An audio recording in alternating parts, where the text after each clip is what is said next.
Quatrième portion de l'entrevue.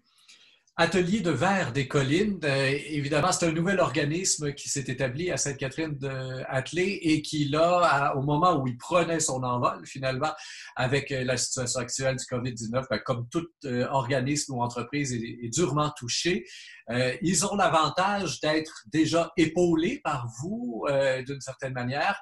Et là, ils ont demandé, encore une fois, votre aide, chose à laquelle vous avez dit oui. Monsieur Demers, maire de la municipalité, je me tourne vers vous. Quelle forme ça prend, là? Qu'est-ce qu'on met en place pour permettre à l'atelier de verre des collines de pouvoir survivre à la crise actuelle?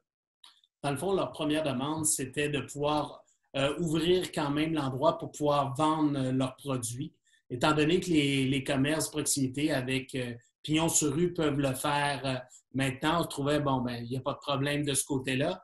Et la deuxième demande, c'était au niveau de la location de la salle communautaire.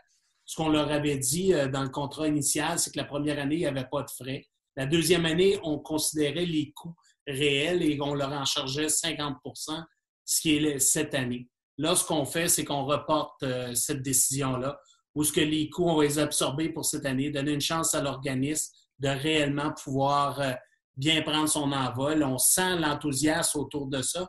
Leur difficulté aussi, il ne faut pas se cacher, nous disait qu'au niveau des inscriptions, il y a un grand doute et plusieurs personnes étaient dans la catégorie de plus de 70 ans, donc qui jusqu'à présent n'avaient pas nécessairement le droit de sortir. Aujourd'hui, on apprend des nouvelles, il y aura peut-être des étapes. Tant mieux pour eux si la fin de la saison est meilleure qu'on l'anticipe présentement, mais on va leur donner tous les moyens de passer au travail. Pour la municipalité, est-ce que ça se trouve à être à coût nul dans le fond? Parce que ce revenu-là, vous ne l'avez jamais eu. C'est pas non plus une dépense extraordinaire.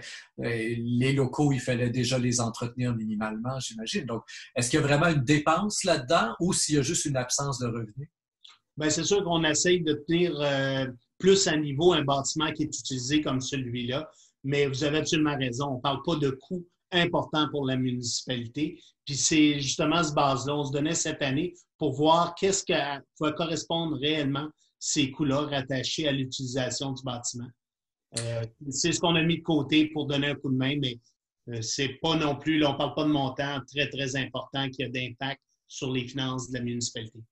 Est-ce qu'il y a d'autres organismes ou même peut-être petits commerces ou agriculteurs, je ne sais trop, qui se sont retournés vers la municipalité en demandant est-ce qu'il y a un coup de main possible là, pour nous aider à passer à travers ça? Non, j'ai pas eu d'appel. Je ne sais pas si au niveau de l'administration en a eu. Moi, Madame Labelle? On le travaille aussi au niveau de la MRC.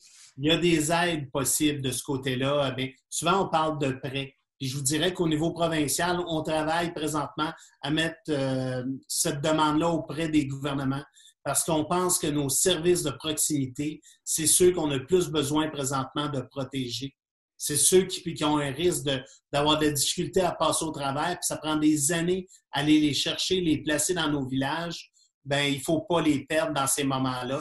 Je pense que ce n'est pas de l'argent récurrent, mais ils ont besoin d'une aide assez rapide. Je pense à tout ce qui est restauration en particulier, là.